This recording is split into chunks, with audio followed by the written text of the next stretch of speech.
I read somewhere that you say about because the music is quite angry, and then the lyrics are like you have titles like nausea, headache, that kind of thing. But you say you're not a tortured soul. It's just the way it comes out. But why then does it come out as angry as it does?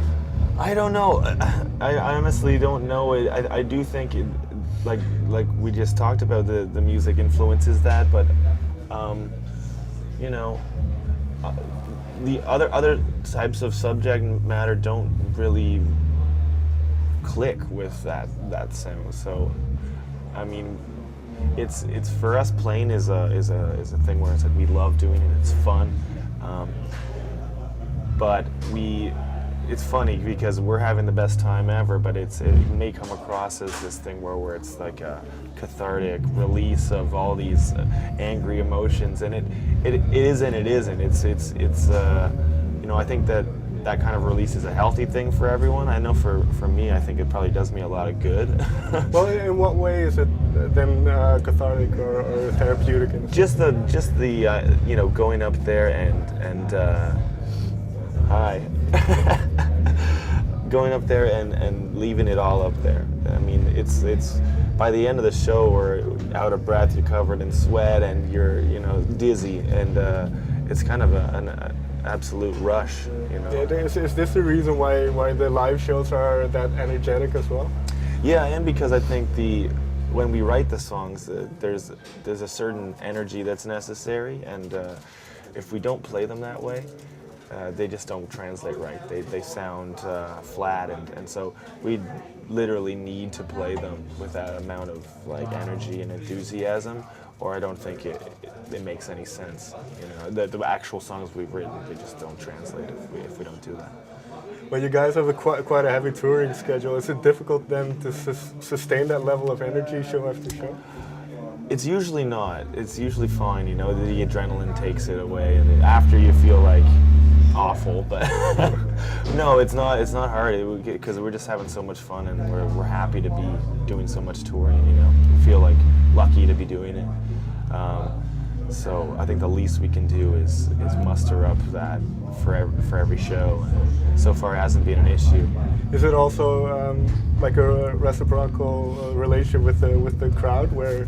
Definitely helps. Definitely helps if you're seeing that the crowd's into it and they're kind of like reacting to the music physically or whatever. That absolutely makes for a better show and makes us play better. Is there maybe a particular reaction you had at a show that stands out?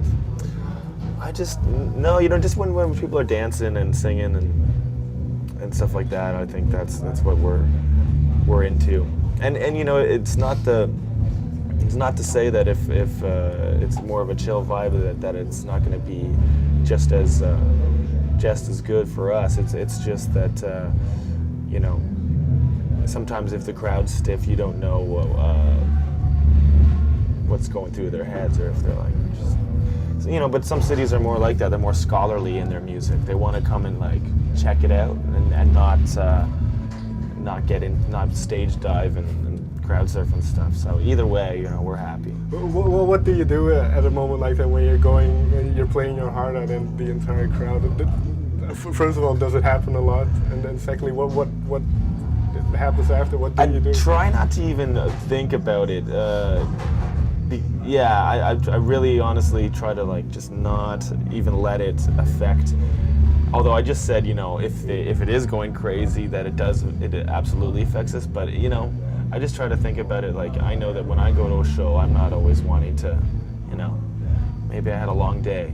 It's like it doesn't, you know, it's not anyone's duty or job to do anything. It's our job to play our music and play it the way it needs to be played. So, you know, I certainly don't.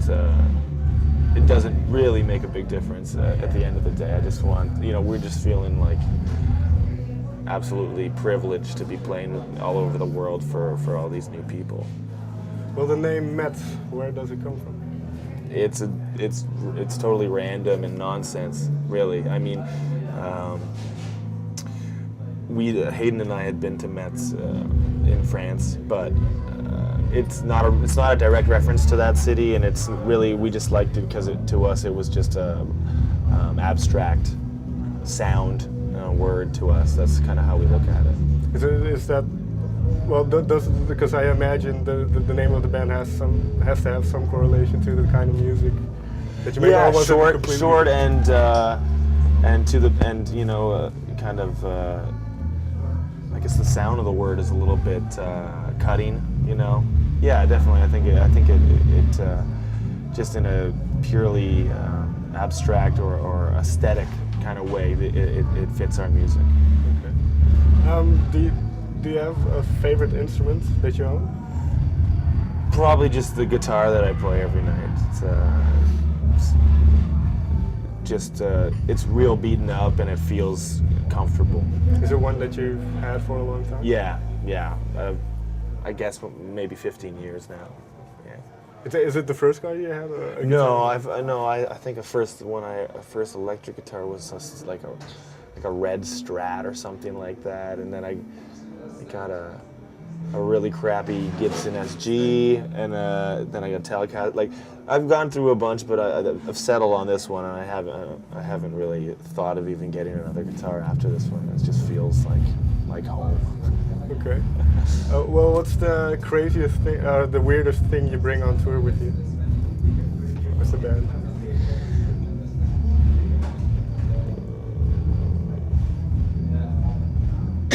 I don't know. I mean, Chris is always watching horror movies on his iPad and stuff like that. I mean, we're pretty, we just bring lots of music, lots of books, so we can make it through.